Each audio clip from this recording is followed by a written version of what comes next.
Is decluttering so hard? Why? Can someone tell me, please, why?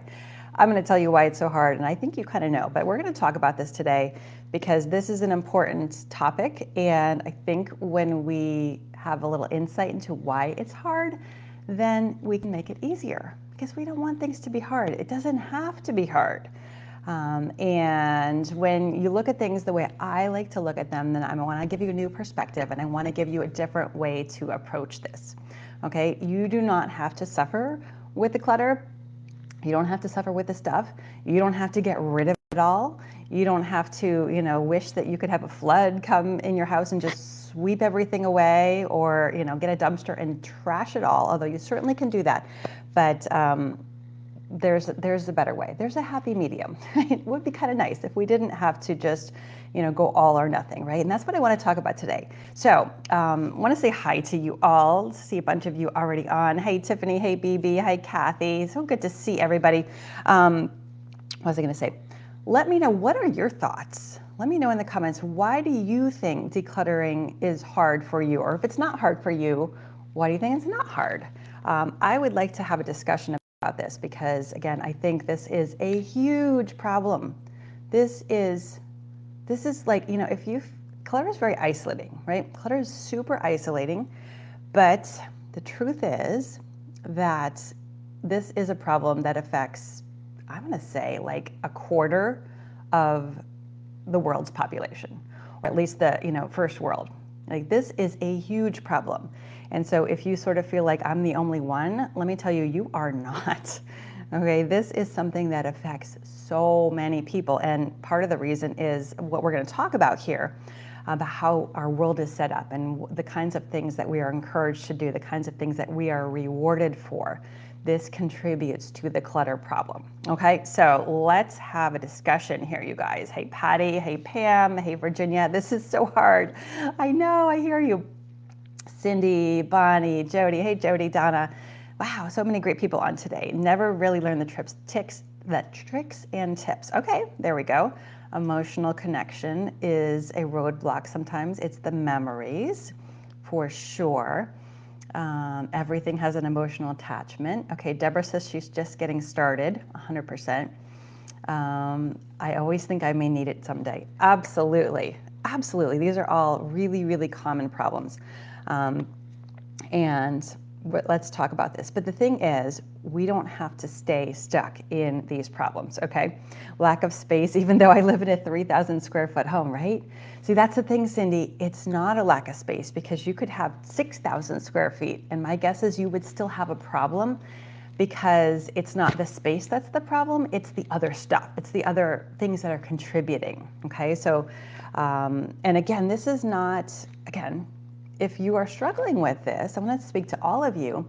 It's not because there's anything wrong with you. It's not because you're doing it wrong. You're just doing things the way that people normally do it. Like clutter is guaranteed if you live your life in the way that things are set up these days. It is not, maybe it'll happen, maybe it won't. Like, it's guaranteed. So again, nothing wrong with you, but we don't want to stay in that stuck place. So what do we do about it? Okay.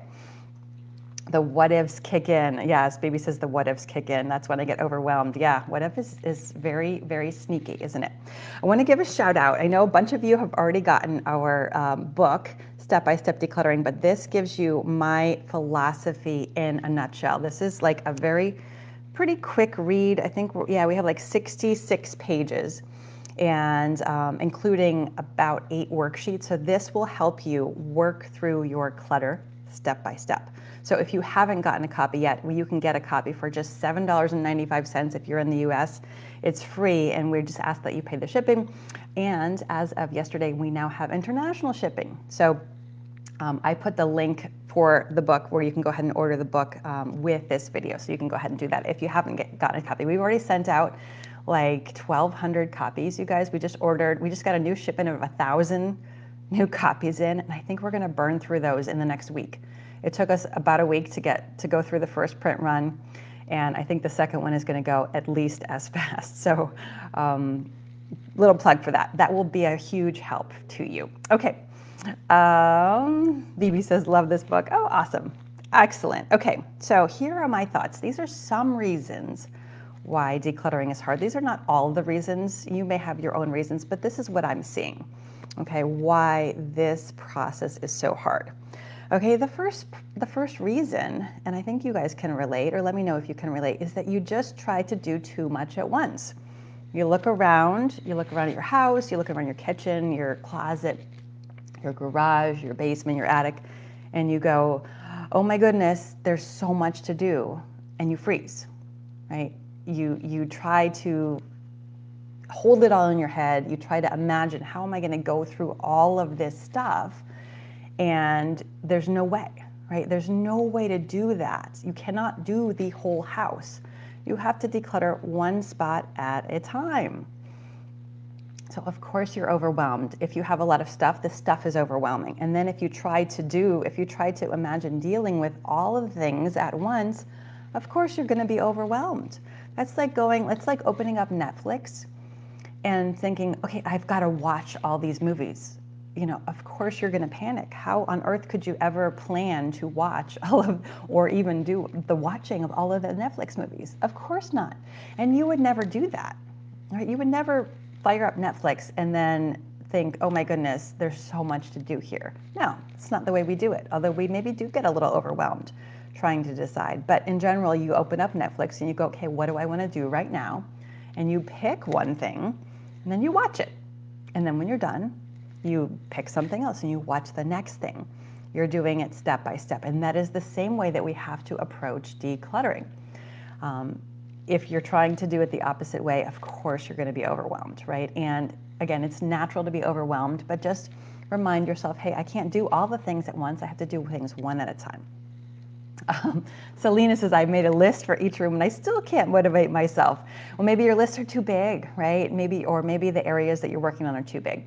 That's very, very common. Carrie says, overwhelmed before I start. Yeah, but Carrie, you're doing good. I know you've gotten rid of a lot of stuff, so take credit. That's another really important thing, you guys. When you have a lot left to do, it's really easy to ignore all the progress you've made, but that is a big mistake, and I don't want you to do that. This is one of the things that we teach in all of our programs is you have to celebrate the little wins along the way. You have to celebrate. You cannot wait until you're done to celebrate. That could take you 6 months. Maybe it takes you, even if it takes you a month, you have to celebrate right from the start. You have to recognize the wins. You have to notice, hey, I'm working on things. I'm making progress. I'm letting things go. That is really important. That all matters, and that will contribute to motivation, and it will lessen your overwhelm. Okay. And there's Arla. Hey, Arla, how are you? Please address paperwork, Donna says. Donna, we have a whole course on paperwork. Paperwork is the number one problem that people bring to us. They say, papers everywhere, boxes, right? So we have a whole course to help you work through your paperwork. You can find that on our shop. In fact, let me grab the link to the shop. And I don't have it. Let's see here. Let me just grab the link to the shop here. There's the shop. Okay. Yeah, Carrie, you're doing great. You really are.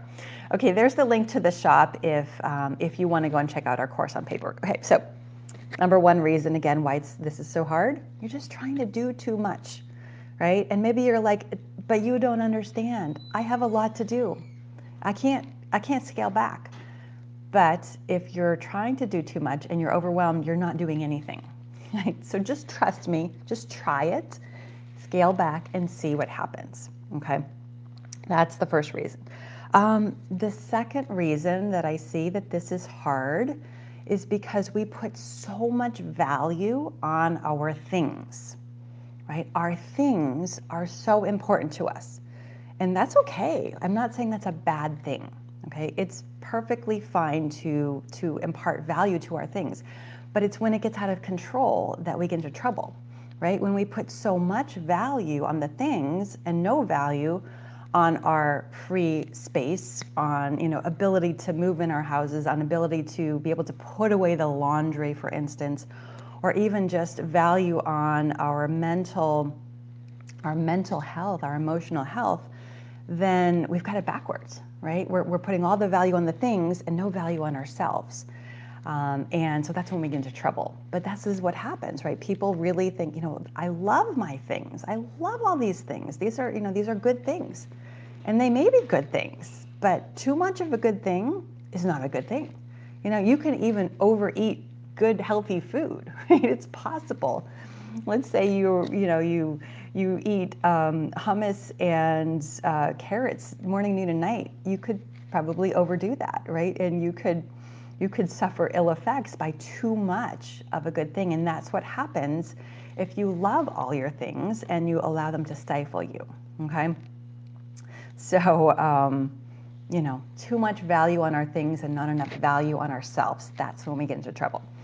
Arla says, I'm so happy my sister in Israel is with us here today. Yay, I'm so glad too. That's great. Welcome, Jolie. So glad to have you.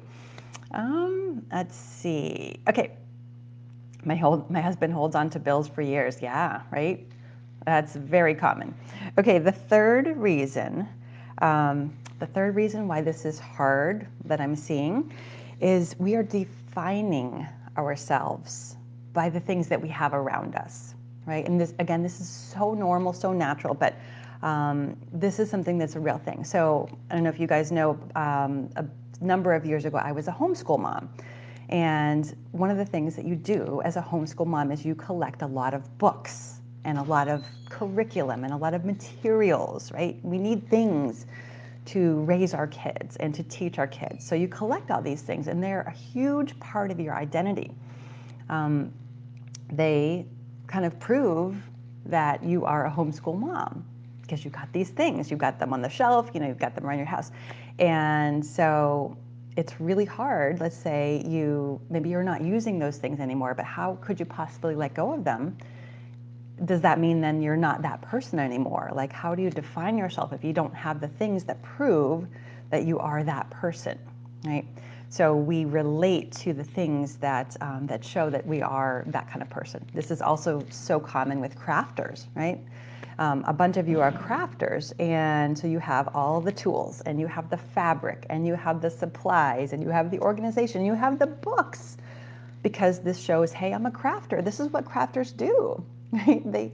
They buy craft supplies. They also craft.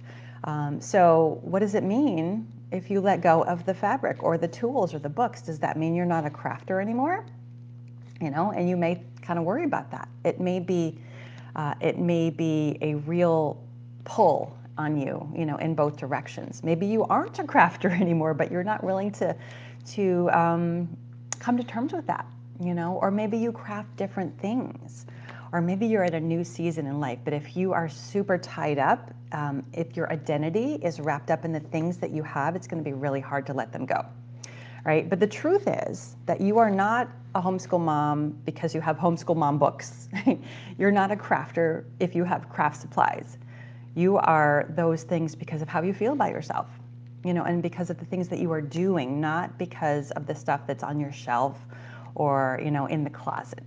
Okay, so be careful to make that distinction there. It is a sign that you are that person, but it's not you. It's not who you are. All right, Selena says, I'm going to change my dining room into a craft corner. I love it. See, that is something a crafter will do, right?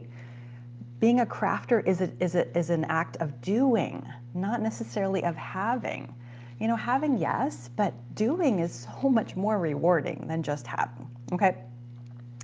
All right. Bonnie says, I taught for 30 years and retired almost 3 years ago. Yes, I'm hanging on to all the books and materials because maybe you're not quite ready to say, I'm retired, like I'm not a teacher anymore. What does it mean, right? But it doesn't mean that you're not a teacher if you don't have the books. It just means that you're in a new phase of life. You could still be a teacher. You could be teaching people all day long, whatever. It's just a new phase, right? Okay, next reason. This is a good one. We are primed to avoid danger, okay? As a human race, as a species, we are primed to avoid danger. It's just built in, right? Survival instinct. And decluttering feels like danger. It feels like it's threatening, right? We're letting go of things. Like, aren't we supposed to hold on to things? That's all the what ifs and the I have to be prepared and I don't want to regret it. That is all avoiding danger, right?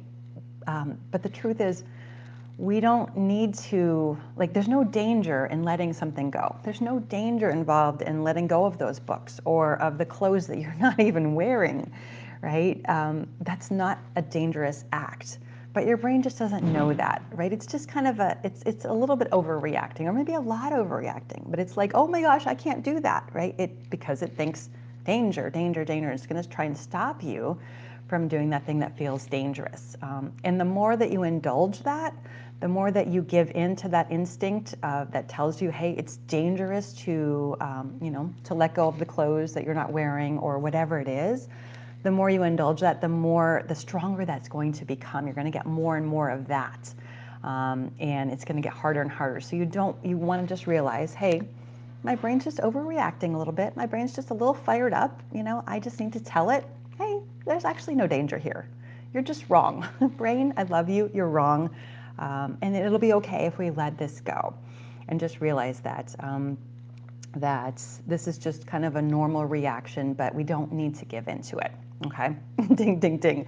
I don't do crafts right now. It doesn't mean I'll never do crafts again. Yeah. Oh, yeah. Absolutely. Absolutely. Okay. That's the next thing. So just be aware. There's no danger involved in letting things go, but it still feels dangerous, right? Especially if you're used to thinking of it that way, right? If that's what your habit is, then that's what you're good at. You're good at noticing that as dangerous, but it doesn't mean it is, right? And you can decide, hey, I'm not going to view this as dangerous anymore. And it's going to be challenging at first, but over time it will get easier. The more you are willing and able to let things go, the easier that gets. I promise you, it gets easier, okay? Lori says, just ordered the book. Yay, welcome, so glad. Glad to have you. I lived minimally in a new place, and now I'm back in my current home. I'm overwhelmed. Yes, and it's okay. It is okay to be overwhelmed. It's all okay, and you can work through it. I promise you, so many people have done this work, and they all started out in exactly the same place, right? All of my regulars here, all of the people that are in a membership, they know exactly what that's like. And, they're able to proceed, and it does get easier over time. Okay. All right. What else? Okay, this is another one. This is a good one here. Another reason this is hard, okay? We think that things equal memories, right? Whether it is the coffee mug you got on vacation, or the magnet that's on the fridge, or maybe it's the hat that you got whenever in college. We think those things, right? Those tangible things, right? The things, we think those equal memories. We think, I can't have that memory if I don't have the thing. Okay, but that's not how memories work. That is not how memories work. This is why you can set this thing down, right? Like I love this coffee mug. This is my boyfriend got me this mug. I love it, so pretty, isn't it? We think, okay, this thing is the memory, but this is just the mug, right? And I can think about this mug, and it can be in the other room. It could be in the dishwasher. It could be lost. One of my kids could have taken it and left it in his room. I could not even know where this mug is, and I can still enjoy the memory that goes along with the mug. I don't need the mug to have the memory. Now, okay, the mug is useful. The mug is a reminder of the memory. Yes, absolutely. But the mug is not the memory. Things do not equal memories. Thoughts equal memories. Thoughts. So when I'm thinking about whatever it is I want to remember, that is how I get that memory. That is my access to it, right? That's why I don't need the thing to have the memory. I can have the memory whenever I want to. And so I want you to make that connection and switch it. If you have been kind of stuck in the idea that things create memories, just realize, oh, no, it's not the thing. It's my thoughts about the thing that are creating the memory. So we can enjoy the memories whenever we want, right? We can. We don't need those things. Now, does that mean we get rid of all of our things that we love? No, of course not. Heck no. I'm not saying you should get rid of anything. Just get rid of the things that aren't serving you. And so, if you have 500 mugs, maybe you're like, I think I'd rather have, 10. So I'm going to get rid of them. And there's nothing wrong with having things to remind you of special events or loved ones or any of that. It's just when it's not serving you anymore and you say, I don't like the consequences of having all of these things, now I'm going to cut back, okay? So as you grow older, you need to see the things to bring back the memories. You don't need to though, right? You could tell me a story about those things and you wouldn't need the things. It just makes it easier, right? And so you have to decide, you have to weigh, you have to balance out, having things to trigger the memories and how many, right? And do you like the consequences of them? Linda says, it's like my friends that I don't take pictures on vacation. I have them in my memories. Ooh, I love that. I love that. That's fantastic. Yeah, and you can take a picture. Absolutely, right? That's a really great point. People love to take pictures of things before they let them go. And I love that. I think that's fabulous. That is a really zero clutter way to preserve that thing in your mind so you can access it whenever you want. Okay, Di says it's hard to get started. It is hard to get started. It's a little bit like jumping into the pool, right? If you're gonna, or the ocean, if you're gonna go swimming, and it's a little bit cold, and you probably don't want to start. It's easier to just jump on in, right, and get started. Now you want to have a plan, right? You don't want to just jump in if you don't know how to swim. You need a plan. And you need to do things in a methodical way. Otherwise, you're going to jump in and you're going to start flailing around and you're going to decide you never ever want to do that again. So we don't want you to do that. We want you to have a plan. We want you to start small and we want you to pace yourself. Okay, and that's what we have in the book here. All of that is outlined in the book to help you do this in a manageable way. Okay, and take the plunge. Okay, take a picture, yes. Oh, you guys are on fire today. Amazing. The things jog the memories. Ruth says the things jog the memories. Yeah, they do. They do. And so we have to decide, right? How much of our space do we want how much of our space do we want to allow to take up our living space, right? And we have to figure out what is the right quantity for that. Okay. The next thing, this is another reason why this is hard. Okay, most of us, I think all of you, we don't like waste, right? We don't like to waste things. Nobody likes to waste anything. And it feels like we are wasting things when we let them go, right? We feel like, oh, that could be useful, or someone might need that, or all of that. That stuff is really, really like, that is a slippery slope. This is a dangerous place to be.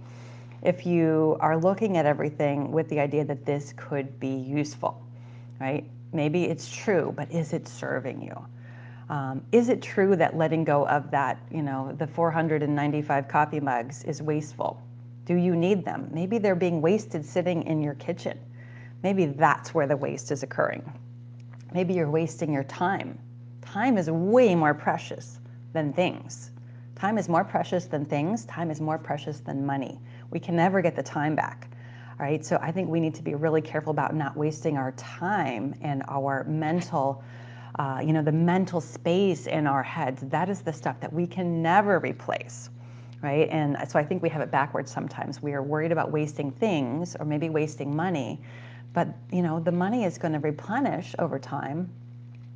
And the things, you can get another mug. Maybe it's not the same, but you can never replenish your time. Your time is gone. Once it's over, it's just gone. So that is the one thing that is the most precious thing that we have is our time. All right. So be aware of that one. Decluttering doesn't have to be wasteful, right? You could be like, I got to pick here, so right now I've been prioritizing my things over my time.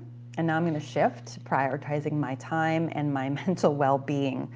Way more important than some things that I like, right? Again, nothing wrong with liking our things, but if they are causing us to waste our time, then maybe we don't like that. Maybe we want to try a different way. Okay.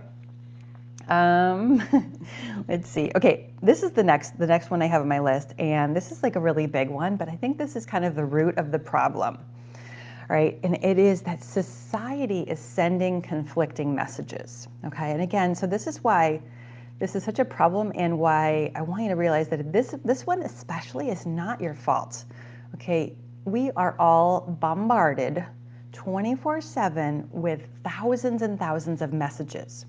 Okay, and the messages go like this. You know, we want the latest and greatest. You know, get the new iPhone, get the new this or that. You know, my kids keep saying to me, Mom, why don't you get a new car? What's wrong? Why don't you go get a new car? And I'm like, why would I do that? My car is perfectly good. There's nothing wrong with my car. But, you know, they hear these messages too. We want to buy.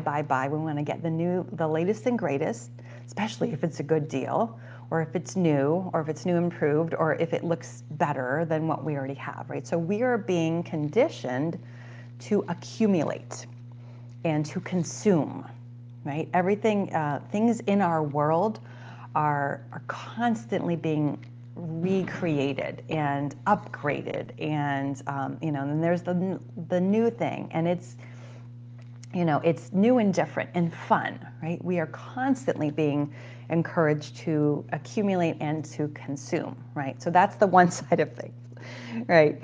But the other side of that is that we are told, hey, don't be wasteful. Don't let that go, right? You better hold on to that. You better be prepared, or someone might need that, or maybe this is another version of this. Maybe it's not so much about being wasteful, but you know, somebody, like, that's important to somebody. You need to respect that person by keeping that item. You know, or this is how we always do things. So, you know, on the one hand, we have lots of stuff coming in, right? There's all these things coming in, but then things are not supposed to ever leave. So how is that supposed to work? How on earth is that supposed to work? These are two things that are just going to clash. I mean, this is inevitable that these two conflicting messages are going to have a tremendous crash. And this is why your houses fill up, right? Because you're supposed to accumulate more things. Some things are super cheap, right? We've got thrift stores, we've got cheap clothing. Amazon will send stuff to your door with just one click of a button. It is so easy to bring things into your house. It takes zero effort to bring things into your house. And then on the flip side is that you're not supposed to let things go. So how is that supposed to work? Like, this does not add up, right? This does not add up to a happy life. This does not add up to room to live and breathe and move and think. You know, it's just never going to work. So what happens is either you learn how to let go, right? You learn how to say goodbye and make room for the new, right? If we don't let new things into our lives, then we're stuck in the past. You know, if you don't allow new things to come in and the old things to go out, you're just stuck in the past. So we want to let new things in the door. This is not about never buying anything or never accumulating anything in the future. But what we have to realize is that if we don't have room for the new things, then we have a problem, right? So we got to make room. Yeah, we're bombarded by the media to be conditioned consumers, right? But we don't have to accept that. And it takes effort, right? It takes effort to say, I don't want the new car. I don't need it. I don't need those new clothes, or I don't need that new phone, or, you know, I'm good here. I've got all I need. You know, and absolutely, you know, there's nothing wrong with buying things. Again, I'm not saying you shouldn't ever buy anything. I'm just saying be intentional about it. Don't just mindlessly go and shop or bring things home, but choose them on purpose. And then at the same time, make sure you're making room for the new things. Make sure you have a little space to breathe. Make sure you're letting go of the things that you're not using, or the things that you don't want, or just the things that you don't have room for anymore. It doesn't mean that those things aren't good. It doesn't mean there's anything wrong with them. It doesn't mean you were wrong to buy those things or to bring them home, but maybe you're done with them. Or maybe you didn't need them. You thought you did, and you decided you didn't. It doesn't mean you made a mistake. It just means, hey, it's time to make room for new things, or it's time to just free up some space, right? Opening the new Amazon boxes is fun. Yeah, right? It really is. Like, that is an experience. And so we have to be disciplined, right? And that's not fun. Nobody likes that, right? It's not fun to say no, right? This is saying no to yourself, or saying no to your kids, or, you know, saying no to Amazon. No, I don't need that. No, thank you. That is hard. and not so rewarding, right? Like, it's super fun to open the Amazon box. It's not super fun to just sit there and look at the stuff you already have. But when you can live a life and when you can enjoy your house or your life or your family because it doesn't require all your time, and it doesn't overwhelm you, that is more rewarding than the really brief blip that you get from opening that box or, going shopping or whatever it is. So it's a different kind of reward, right? It's more gentle. It's not as much of a thrill, right? But it's more long lasting. It's way more satisfying. And that will serve you so much better. Right, so that's the biggest thing, really, the whole messages from a society. And again, we got to be on the lookout, and we have to kind of grow up a little bit. We have to say no to ourselves. Not fun, but so worth it. And the result is so rewarding, right? And that is what we talk about in this book and in everything that we do here at the Decluttering Club. Like, this is our message. Not always easy to do, but if it were easy, you wouldn't need me, right? If it were easy, you wouldn't be watching this video. And the good news is that you can get there. You can learn how this works and how to do this, and you can move on and go to the next thing in your life. And that is super fun, so much fun, and so much more rewarding than being surrounded by the Amazon boxes or the clothes or the 495 mugs, right? I promise you, this is being recorded. Yes, Carrie, it's being recorded. Go to bed. Go to bed. I know you worked all night. So, yeah. So that is what I have for you today, you all. This is why decluttering is hard, but that's okay. It's okay because we can do hard things. And when we do hard things, then that is when we grow. This is the good news. Maybe it's not so good. I don't know. It would be nice if everything was easy in life, but then we're not growing. We're not evolving. We're not proud of ourselves. This is the feeling that everybody is craving. We want to be proud of ourselves.